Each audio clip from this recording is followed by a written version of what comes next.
जय श्री हरि। अभी हम माघ मास की कथा कर रहे हैं जिसमें दान और स्नान का महत्व बताया गया है। चलिए श्री विष्णु के चरणों में ध्यान लगाकर कथा में प्रवेश करते हैं। माघ मास महात्म 18वां अध्याय। श्री विशिष्ट ऋषि कहने लगे कि राजन, मैंने दत्तात्रेय जी द्वारा कहा गया माघ मास का महात्म कहा। अब माघ मास के स्नान का फल सुनो। हे परम तप, माघ मास सब यज्ञों, व्रतों का, तपों का फल देने वाला है। माघ मास में स्नान करने वाले स्वयं तो स्वर्ग जाते ही हैं और उनके माता पिता दोनों के कुलों को भी स्वर्ग प्राप्त होता है। जो माघ मास में सूर्योदय के समय नदी आदि में स्नान करता है, उसके माता पिता के 7 कुलों की पीढ़ी स्वर्ग को प्राप्त होती है। माघ मास में स्नान करने वाले दुराचारी और कुकर्मी मनुष्य भी पापों से मुक्त हो जाते हैं और इस मास में हरि पूजन करने वाले पाप समुदाय से छूटकर भगवान के सदृश शरीर वाले हो जाते हैं। यदि कोई आलस से भी माघ मास में स्नान करता है, उसके सभी पाप नष्ट हो जाते हैं। जैसे गंधर्व कन्याएं राजा के श्राप से भयंकर कल को भोगती हुई लोमश ऋषि के वचन से माघ में स्नान करने से पापों से छूट गईं। यह वार्ता सुनकर राजा दिलीप विनय से पूछने लगा कि गुरुदेव, ये कन्याएं किसकी थी? उनको कब और कैसे श्राप मिला? उनके क्या नाम थे? ऋषि के वाक्य से कैसे श्राप मुक्त हुई और उन्होंने कहाँ पर स्नान किया? आप विस्तार पूर्वक सब कथा कहिए। विशिष्ट जी कहने लगे कि राजन, जैसे अरणी से स्वयं अग्नि उत्पन्न होती है, वैसे ही ये कथा धर्म और संतान को उत्पन्न करती है। हे राजन, सुख संगीत नामक गंधर्व की कन्या का नाम विमोहिनी था। सुशील तथा स्वर वेदी की सुम्भरा, चंद्रकांत की सुतारा तथा सुप्रभा की कन्या चंद्रिका, ये 5 सब समान आयु वाली तथा चंद्रमा के समान कांति वाली और सुंदर थी। जैसे रात्रि को चंद्रमा शोभायमान होता है, वैसे ही पुष्प की कलियों के समान खिली हुई ये अप्सराएं थी। ऊंचे पयोधर वाली पद्मिनी वैशाख की कामिनी यौवन दिखाती हुई, नवीन पत्तों वाली लता के सदृश गोरे रंग, सोने के सदृश चमकती हुई और सोने के अलंकारों से सुशोभित सुंदर वस्त्र धारण किए हुए, अनेक प्रकार के गाने और वीणा अथवा बांसुरी तथा दूसरे वाजे बजाने में प्रवीण और ताल स्वर तथा नृत्य कला में निपुण थी। इस प्रकार वे कन्याएं क्रीड़ा करती हुई कुबेर के स्थान पर विचरती थी।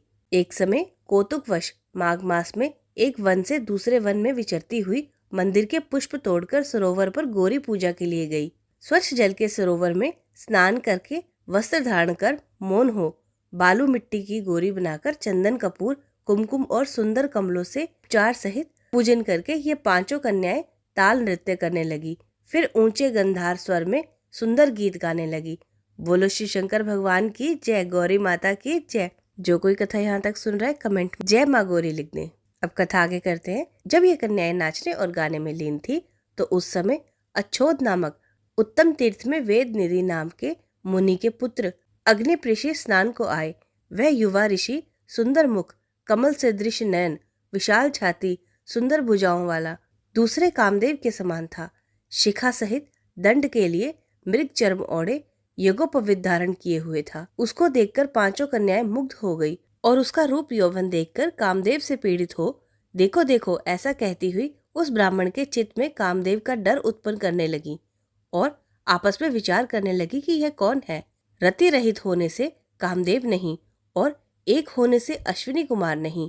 यह कोई गंधर्व या किन्नर या कामरूप धारण कर कोई सिद्ध या किसी ऋषि का श्रेष्ठ पुत्र या मनुष्य है। कोई भी हो, ब्रह्मा जी ने इसको हमारे लिए बनाया है। जैसे पूर्व कर्म के प्रभाव से संपत्ति प्राप्त होती है, वैसे ही गौरी जी ने हम कुमारियों के लिए श्रेष्ठ वर दिया है। और आपस में ये तुम्हारा वर है या मेरा अथवा सबका, ऐसा कहने लगी। जिस समय उस ऋषि पुत्र ने अपनी मध्याह्न की क्रिया करके ऐसे वचन सुने, तो वह सोचने लगा कि यह तो बड़ी समस्या उत्पन्न हो गई। ब्रह्मा विष्णु महेश आदि देवता तथा योगीश्वर भी स्त्रियों के भ्रम जाल से मोहित हो गए हैं। इनके तीक्ष्ण बाणों से किसका मन रूपी हिरण घायल नहीं हो सकता। जब तक नीति और बुद्धि रहती है, तब तक पाप से भय रहता है। जब तक गंभीरता रहती है, यम विधि का पालन होता है, तब तक मनुष्य स्त्रियों के काम रूपी बाणों से बींधा नहीं जाता। ये मुझे उन्मत्त और मुग्ध कर रही हैं। किन गुणों से धर्म की रक्षा हो सकती है? स्त्रियों के मांस, रक्त, मल, मूत्र से बने घृणित और अशुद्ध शरीर में कामी लोग ही सुंदरता की कल्पना करके रमन करते हैं। शुद्ध बुद्धि वाले महात्माओं ने स्त्रियों के पास रहना कष्टकारक कहा है। सो जब तक यह पास आए, घर चले चलना चाहिए। अतः जब तक वह उसके पास आई, वह योग बल के द्वारा अंतर्ध्यान हो गया। ऋषिपुत्र के ऐसे अद्भुत कर्म देखकर वह चकित होकर डरी हुई चारों ओर देखने लगी और आपस में कहने लगी कि यह इंद्रजाल था जो देखते ही देखते विलीन हो गया। और वह विरह की अग्नि में जलने लगी और कहने लगी कि हे कांत, तुम हमको छोड़कर कहाँ चले गए? क्या तुमको ब्रह्मा ने हमको विरह रूपी अग्नि में जलाने के लिए बनाया था? क्या तुम्हारा चित्त दया रहित है जो हमारा चित्त दुखाकर चले गए? क्या तुमको हमारा विश्वास नहीं? क्या तुम कोई मायावी हो? बिना किसी अपराध के हम लोगों पर क्रोध क्यों करते हो? तुम्हारे बिना हम नहीं जिएंगी। जहाँ पर आप गए हो हमें शीघ्र ले चलो, हमारा संताप हरो और हमें दर्शन दो। सज्जन लोग किसी का नाश नहीं देखते। इति 18वां अध्याय संपूर्ण। जय श्री हरि।